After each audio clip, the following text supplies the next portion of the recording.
The extent of the injuries, but from eyewitness reports, they're pretty severe.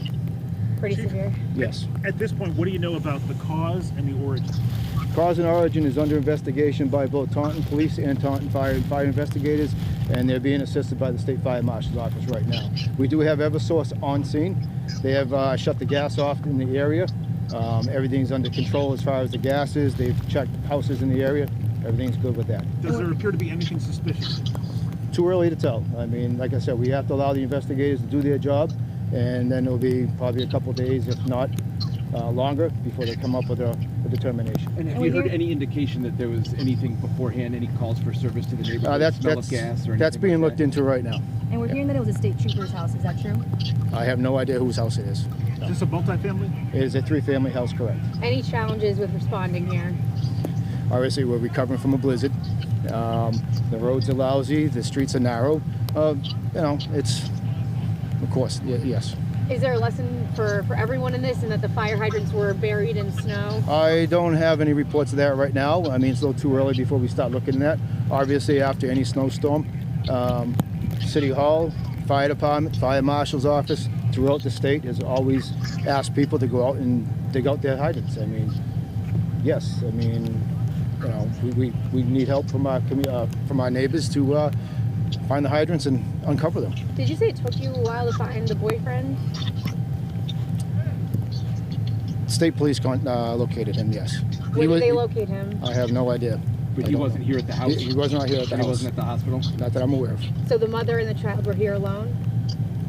Initially, that's the initial reports, yes. And the other 2 units were vacant? From what we're being told, yes. What's the extent of the damage to the other 2 homes? The other 2 homes have heavy fire damage on the exterior. I was in one of them. It extended into the first floor area of a living space, but crews handled that quickly.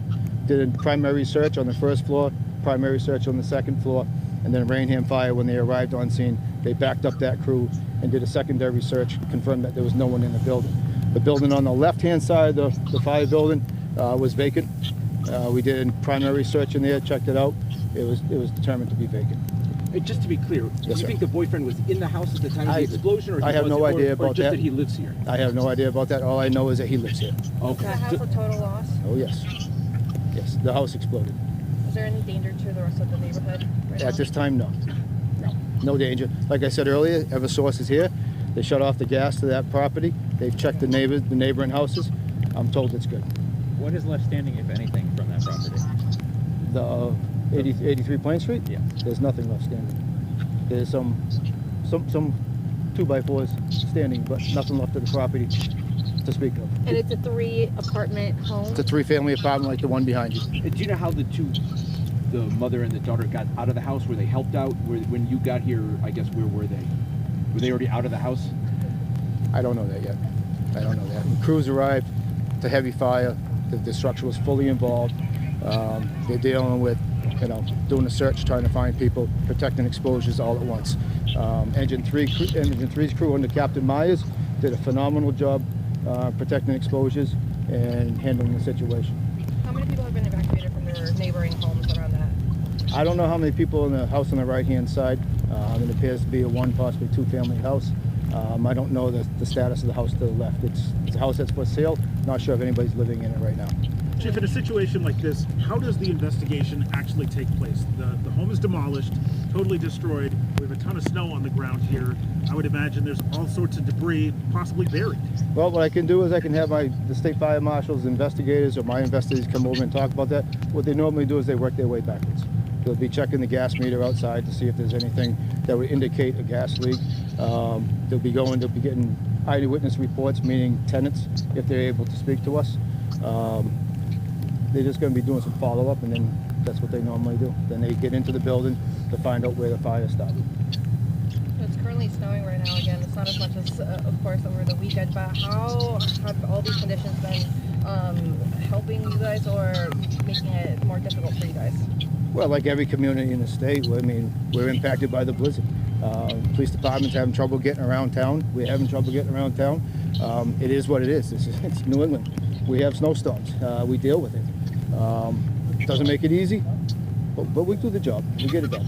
Do you have We anything do. to And say I about would the just way say that the again, neighbors? if people can stay off the roads, even today and tomorrow, if you don't have to be on the roads, it's going to be a huge help to us. Not only cleaning up, but in case there are any more emergencies, which ultimately I've been listening to the scanner. You guys have been straight out since Sunday. Do you know how many people total live in that home? From what I told initially, there is 3, the child, the mother, her boyfriend, possibly 2 others, so possibly 5 people. 5 total. Okay. That's unconfirmed. I don't have confirmed Okay. numbers on that. Okay. And then anything that you want to say just about the way that the neighbors jumped into action to help? I haven't heard anything about that yet. Like I said, I got here a little bit later after. It was difficult getting here. There's a lot of people on the road. They don't move. There's no place for them to go. But I imagine, it's a tight-knit community, working class neighborhood. So I imagine they all know each other, and they probably jumped in and do whatever they could do. So, that's what people do. You got a good city, good people. So, it is, I'm not surprised to hear that. Is the fire under control now?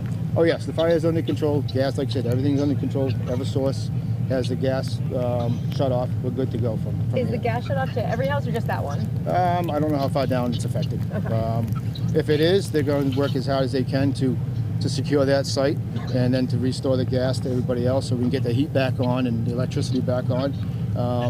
Obviously we don't want to have people impacted all day because of this. It is winter time, it's cold. So they need their heat, they need their power. Just once again, where was the woman transported to? The woman was transported to Rhode Island Hospital. And then the child. And the to child was, Hasbro? yes, Hasbro. Thank you guys. She's Thank gotta you. get back to it. Thank There's a you. question about how long we'd be here, and Oh, it's we're going to probably be hours. we're going to be here hours. The road will be blocked off for hours. Yeah, the mayor's correct. I mean, we're going to block off this road. Obviously, it's a narrow road. It's a narrow neighborhood. Even in July, it's a tough neighborhood to drive down this road. So we're going to block off the road until we don't need the space anymore. And we will have communications out constantly and letting people know when they can get back in with their vehicles. And as I said, 30 Olney Street, our senior center, is open for anyone that needs it.